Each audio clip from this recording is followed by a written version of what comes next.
Better Off Dead is a 1985 American teen black comedy film directed by Savage Steve Holland, starring John Cusack, David Ogden Stiers, Diane Franklin, and Curtis Armstrong. Does it ever feel like everyone's got more going than you do? Oops. That everyone is smart? So you're Al Myers' kid? Yes, I am. You look pretty stupid to me. Thank you.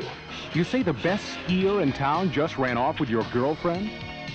Even your younger brother does better than you do? And that nobody even cares? Beth broke up with me. Oh, that's nice. Well, you might be right. But remember one thing. I haven't even been to New York City. Nobody was ever better off dead. Better off dead. And that's a real shame when folks be throwing away a perfectly good white boy like that. Welcome back to the Cult of Films. I'm John, the host, and once again, I'm joined by Jason Alt from the Film Hooligans show. Jason, you like this movie. It's got raisins in it. You like raisins. I do like raisins. This movie's got everything. It's got a deer costume. It's got Diane Franklin. It's got Eddie Van Halen, rest in peace, and his Frankenstrat. It's got a guy whose mother blew up. And it's got a guy who learned English from watching Howard Cosell on the Wide World of Sports. It's got everything. Watch this movie. Do not treat it like a perfectly good white boy and throw it away, is what I'm saying. This movie is so much fun. I watched it, of course, a lot as a kid, but I kind of was, I don't know, it just kind of went away from my brain, and then like picking it up again because you said you wanted to talk about this film on the Cult of Films. Watching it as a jaded 36-year-old, I was a little nervous. I'm like, oh god, like a 1986 comedy or 1985 like boner comedy. This isn't gonna hold up. And then I was just like 15 minutes in, I'm like, oh yeah, this was the good one. Like this, it holds up so well, so well, because it's not just like slapstick or anything. It's total like surreal comedy. It's more like a David Lynch film more than anything else that was going on at that time. So here's why this holds up, whereas a lot of 80s comedies don't. A lot of 80s comedies seem deeply sexist in nature, especially like written by underdogs. They were like these angry revenge fantasies, like Revenge of the Nerds. Sure. It's like, yeah, with actual rape. Yeah. Like, exactly like, well, he's the jock and he took my dorm room, but then I banged his girlfriend and made her think it was him. Yikes. Like a crime. Right. There's so many like just misogynistic undertones to a lot of 80s comedy because it was just like these angry nerds writing these movies. And like almost watching them now is like, how the fuck did I think Revenge of the Nerds was okay? Sort of a thing in hindsight. But you go back to this, instead of... So Savage Steve Holland, the guy who wrote this film, lost his girlfriend to the captain of the ski team. Tried to kill himself. Worked at McDonald's. So much of this is autobiographical. He was writing these really depressing movies and just shooting them with a Super 8 camera to get over his breakup. His equivalent of the Beth, right? Yeah. And his sad bastard movies just made his friends laugh at him. So that was sort of the scheme. He was sort of like, he tried to hang himself from a pipe in the garage and he broke the pipe and water sprayed everywhere, and his like parents were mad that he sprayed water everywhere, broke their pipe. So he's like, there's gotta be other stupid ways to try to kill yourself that fail. So like there were probably a bunch written for the movie and they ended up cutting down to like 2 or 3 of them. What I think this works because it was written from a place of like sadness, and he wasn't angry at women. He was just sort of sad and trying to like be better. He was self-aware that he was like failing, right? I think so. He needed to better himself and like actually become somebody that was worth staying with. So instead of this being angry in tone. It was a little more somber. That's why Cusack was so good for it, I think. He's got resting sad boy face. So when you go back and you expect it to be like one of those 80s boner jams, like Porky was in this. You watch Porky's, you're like, oh, Porky's super rapey. Turns out, but this holds up better just because it wasn't written from like an angry or sexist point of view. It was like a sad bastard comedy, and like that's always going to hold up because really he's the butt of all the jokes until he gets his shit together. Absolutely. We're going to jump into box office and more about Savage Steve Holland and everything right after the word from our sponsor. That's alcohol. I have a theme beer tonight for Better Off Dead. I have the Rogue Pineapple Party Punch, something that you would find in an 80s boner comedy. Toasted coconut and pineapple. It says dedicated to tropical escapes. All right. Yeah. So I was looking around for Better Off Dead themed cocktails. I do that every time we do anything really. I've done that. I made some cool David Lynch cocktails for Film Hooligans. That was a long night. That was a long night. I have something that looks very similar to something I made up for that. So I was looking for cocktails. I found something called the Better Off Dead from a place called the Crow's Nest in St. Louis, which apparently closed down. And that was a lot. It was like Marnier, Chartreuse, Saint-Germain, Absinthe, and Champagne. I was like, I'm not buying 5 expensive bottles of shit, just for this show. It's like a as much as it's like fine. I will keep a bottle of Grand Marnier in the house, but like Chartreuse, Right. So that was just going to taste like licorice and champagne. As much as I like a good licoricey taste, like I really like Ramada Sambuca, for example. That wasn't going to do it. So instead, I found something called the Adios Motherfucker, which is basically a blue Long Island iced tea. So it's got tequila, rum, vodka, and gin. And it's got blue curacao and Sprite. And I garnished it with a boozy cherry, and it's delicious. Jeez. Well, l'chaim, sir. Yum, dumb.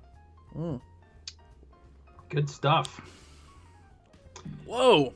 It tastes like what you would imagine like a party punch tasting like in a bad high school party.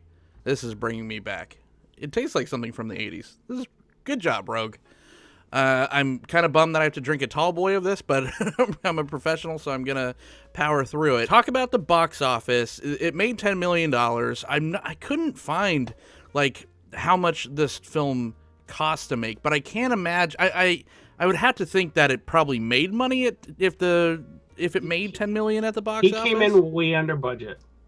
He came in super under budget, and he actually was contracted to make 2 movies, and Cusack was contracted to make 2 movies with him. Oof. So he made One Crazy Summer right after this. And if it hadn't been for that contract, Cusack was really pissed. Right. About this movie. So, like, there was a screening of this right before they started shooting One Crazy Summer. Cusack's like, you ruined my fucking career.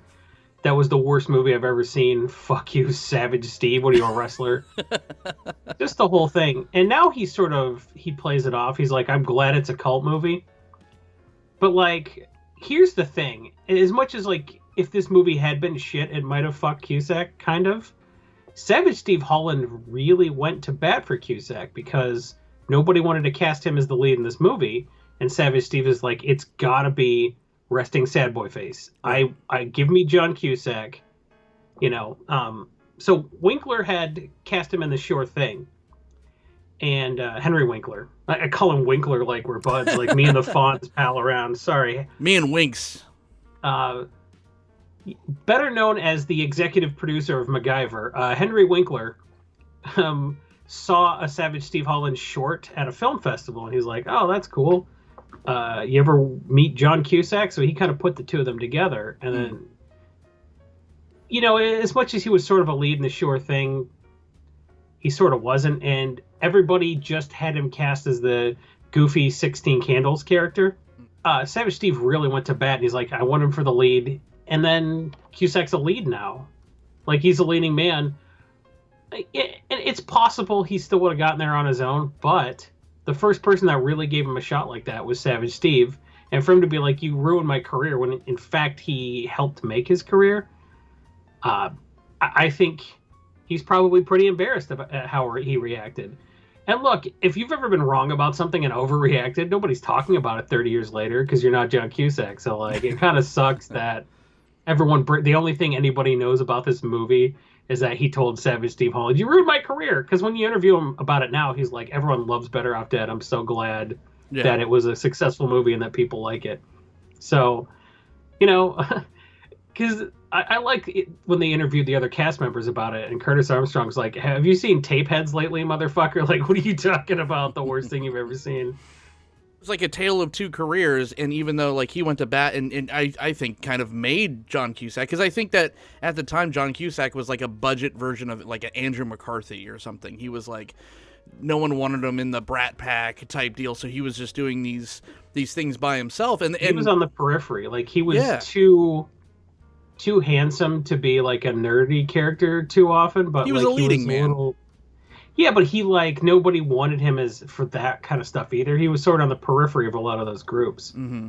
Like, who would he have been in the Breakfast Club? So yeah, I think you could take, you know, like an Andrew McCarthy out of a lot of these and insert him, or a Rob Lowe. He could have done some of those roles, but I don't know. It was like Les Claypool trying to play bass for Metallica back in the day. It just everyone was talented. It just wasn't working, I guess. I don't know, for lack of a better analogy. Sure. But no, that's actually really good. The fact that he threw such a pissy fit, where he quote said, "It made me not care about movies anymore." It's crazy. Like, and no one at the time, I'm not going to say like people love this film. Critics tore this film apart. Bill Cosford of the Miami Herald wrote Better Off Dead as the body of a tired teen comedy, but the soul of an inspired student film. You could read that in a couple different ways. It's saying that it holds up because it wasn't like every other teen comedy. It's like, where's the guys tearing chick shirts off? You know? Right. Where are the peepholes? Where's the inappropriate sexual assault? Where's the boobs at all? There's none of that. Mm-hmm. Yeah, it's so more... as much as it like, where's the stuff we think are, you know, where's when somebody says a racial slur, then they turn around and the person of that race is right behind them. Where's the stuff that we love in our comedies? This is a serious student film. Like, I think everything that they wanted in this movie would have made it not hold up. 100%. It's super dark. I just love the fact that, I mean, if we're just jumping into like what it's about, you've already kind of explained it, but the fact that, you know, he gets dumped for school. Oh, the captain guy of the ski team. Yeah. Like, it was a status move. Yeah, exactly. And then the fact that he's just literally trying to kill himself over and over again. And it's not like it fails for lack of trying. Something always like outside of his control happens. I love the scene where he initially tries to hang himself in the garage, because then it just cuts away. It doesn't even show like that it didn't work or it didn't work. It's just like, because like the mom, his like, mom hits him with the door and he gets knocked off the step and he's kind of hanging there, and then he's alive, and next thing you're like, I guess he didn't die. Exactly. He gets on the bridge and I guess like he's about to back out, and then his friend accidentally pushes him, and it just so happens to be a garbage truck underneath, and when he passes out when he's trying to do the carbon monoxide thing in the garage, like he just so happens to hit the reverse button and drive through the back of the garage door. That his dad just fixed after the paper boy broke it. Yeah, it's such a good gag. It has as many gags as like a Naked Gun or something like this, like a Zucker Brothers, but it's not slapstick. It's not like people falling down, you know, stadium steps in a wheelchair kind of funny. It's more like just that scene. I love that scene where they're sitting there for dinner and she's just like glopping this disgusting gelatinous thing full of raisins. And like, okay, you know, funny, mom can't cook. That's like a trope of that. But that era. was Savage Steve Holland's mom. Oh, was it really? Like, yeah, she would buy like Collier's and like try to make recipes from there. She's like, well, I didn't have brown sugar, so I substituted raisins. And they're like, what? Yeah. So a lot of this was true life, and maybe that's why it resonates. I don't know, but like he definitely wrote what he knew, and what he knew was having a mom who like couldn't cook, gave everybody TV dinners for Christmas. That's a real thing. Tried to kill himself. Literally, it was so obvious when his ex-girlfriend saw the movie and the main character was left for the captain of the ski team. Like, she called him. She's like, I'm sorry, Steve. I'm sorry you see it that way. Like, at least that's what he says. Who knows if that's like some nerd revenge fan who's like, yeah, Beth called me back. And she's like, I never should have let you go, Savage Steve. We can now all you're hope. writing on Eek the Cat, and you're so successful. I was a fool to dump you in high school when everybody breaks up, because I think my soulmate was born 15 miles from where I was born. Nothing will tell me otherwise. I have a pool of 70 women to choose from to be with for the rest of my life. I gotta make this work.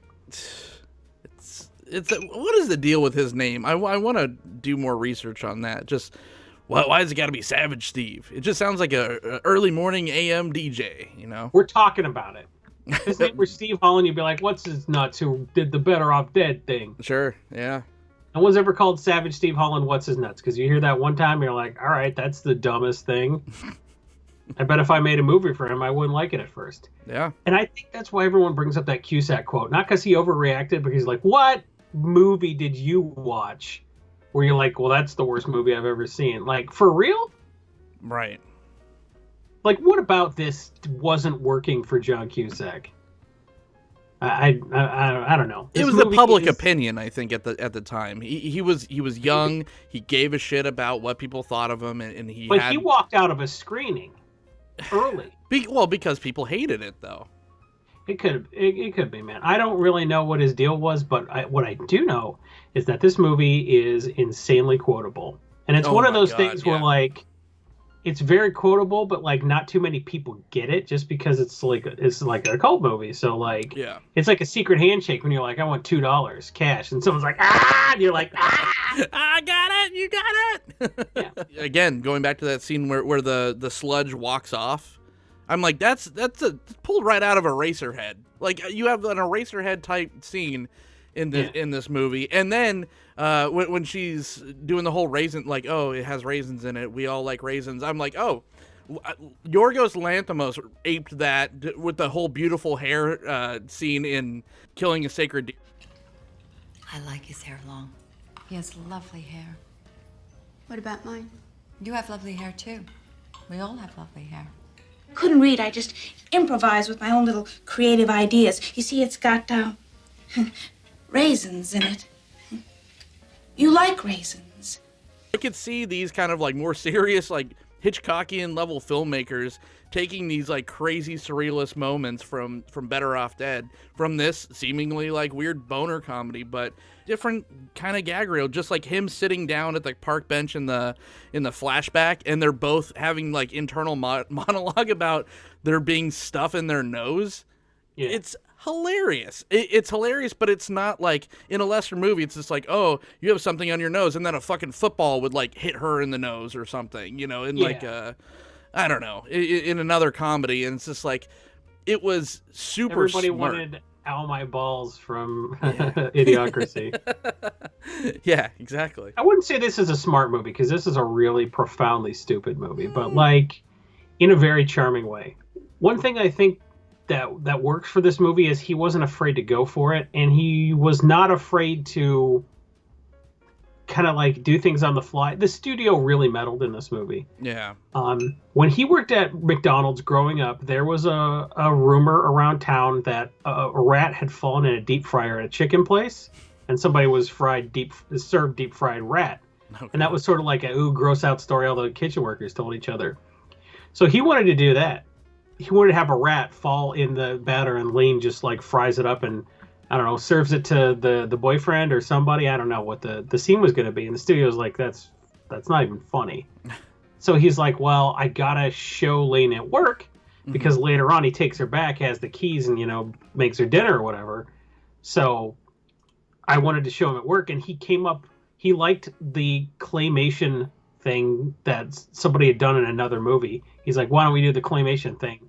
And that ended up being the thing that tested the best with test audiences, like better than anything else in the movie, was the Everybody Wants Some music video with the claymation burger and Eddie Van Halen's guitar. Yeah, like people loved that shit. So it's really funny that he was trying to do something else, and he had to like come up with something real quick, and he came up with something super memorable.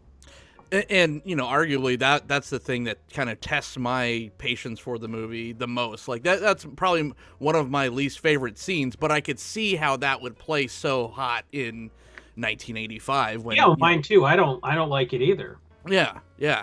But like, for whatever reason, that was like the one thing that worked with the people that kind of thought this needed more like gropings, right? So and to be fair, I mean, that burger, the effects on the burger are better than any like the California Raisin commercials at the time. It actually was pretty good. Like the claymation was good. Yeah, I mean, it was whatever, but it was like, it was a surreal, they had a lot of gags too. So as much as there's good quotes, there's also some gags that are a little longer.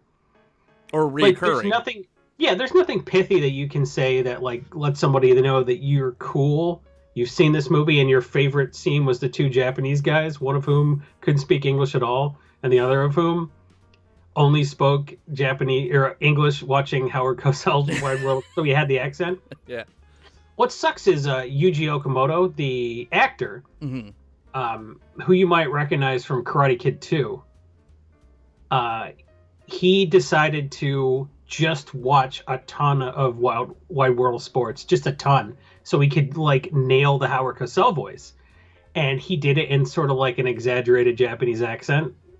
Because as much as like, well, this is kind of racist, I'm being cast as, he's like, but also I'm a Hollywood actor, so he just went for it. And it was so good. I would kill to hear the tapes of it, because everyone really liked it, but it was a little hard to understand with the accent. Because like doing an accent as a Japanese American who was raised in the U.S., right? You can do the Japanese accent. It takes effort, right? And you can do the Howard Cosell accent. It takes effort. But putting them two together is really kind of tough. Right. You're doing an accent. It's a hat on a hat.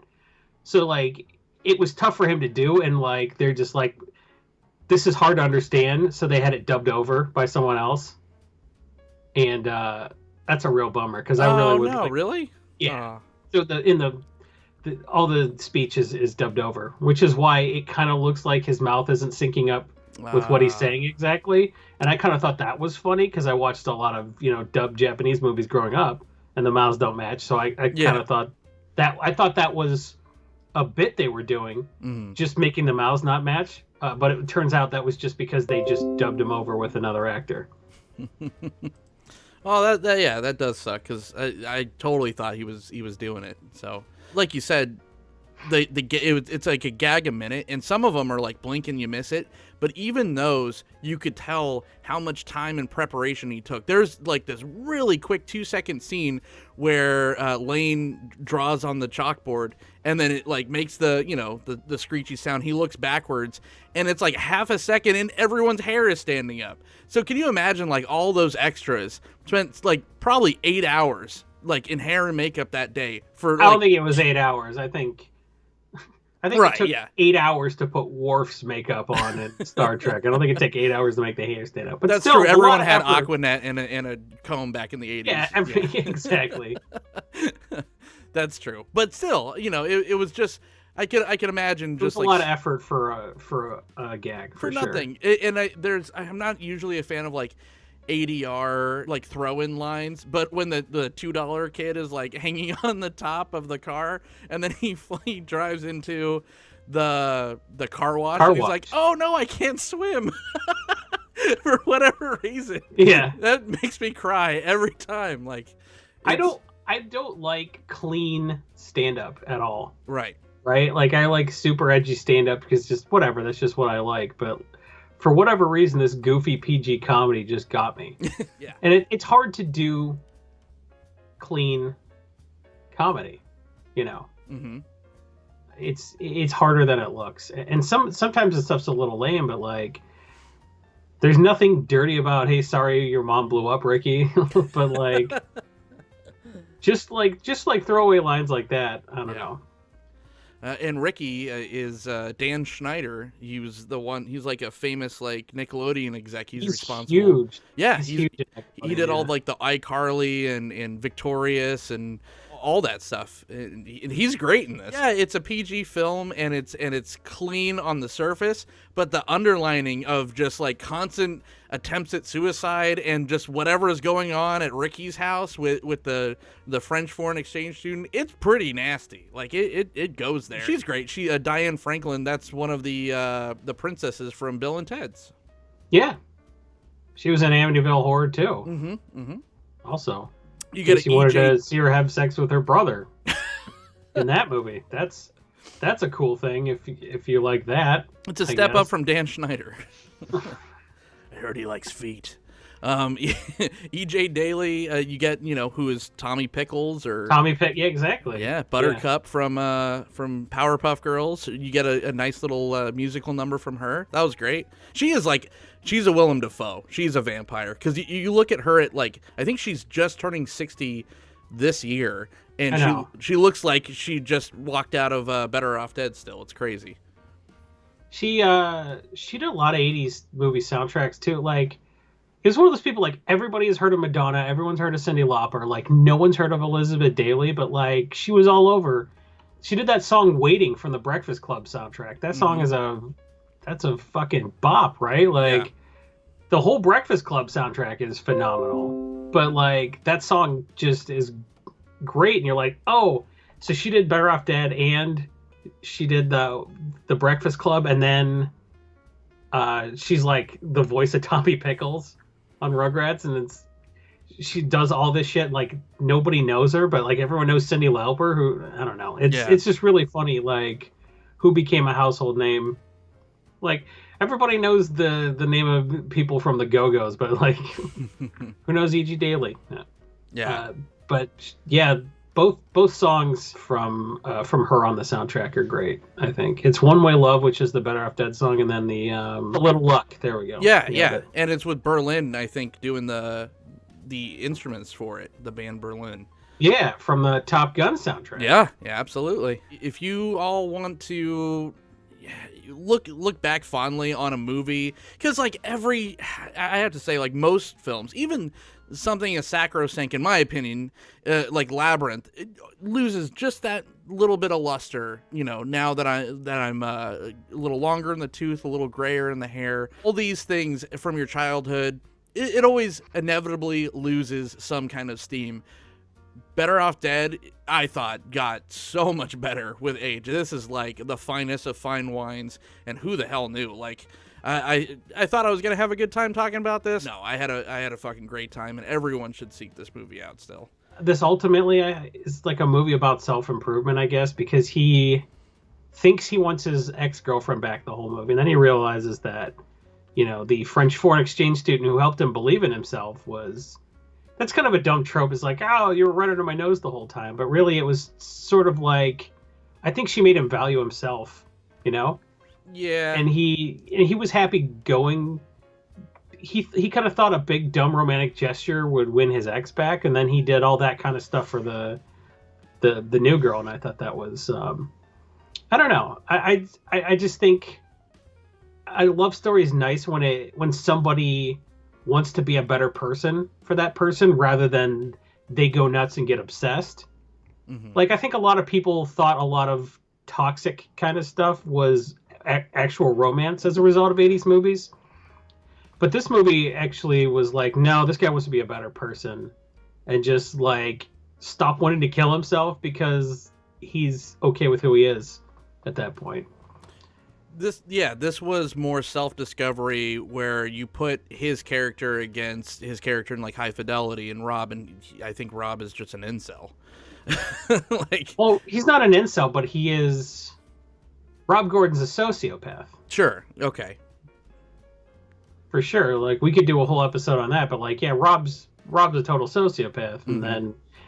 and Lane is he's just a sad boy, and sometimes what a sad boy needs is a cute French girl to make you dust off your saxophone and break the rules a little bit, but ultimately realize you could have had your ex back, but you've outgrown her. Right. Go check out Better Off Dead. I challenge you all to pick it up again and then leave in the comments. Tell me if we're right or wrong with our glowing recommendation or re-recommendation of this this 80s gem. We're right. Jason, thank you once again for gracing us on the film of Cult, or the Cult of Hooligans, whatever this may be. Where can everyone find you, sir? Well, if you go to the Bird website, http://www.twitter.com. I'm at Jason E. Alt on that website, and I have a pin post at the top of my profile that has links to all the other projects I work on around the internet. Awesome. Like I said, you could follow me at John the Host. You could follow this very podcast at The Cult of Films.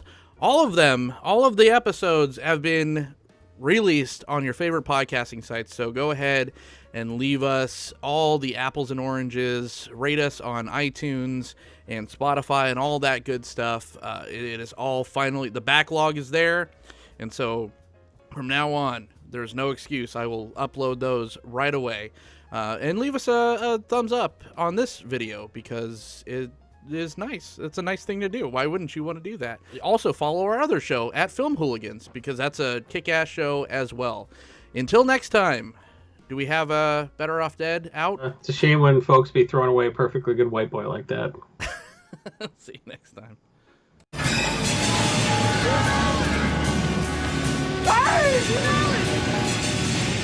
I can't swim!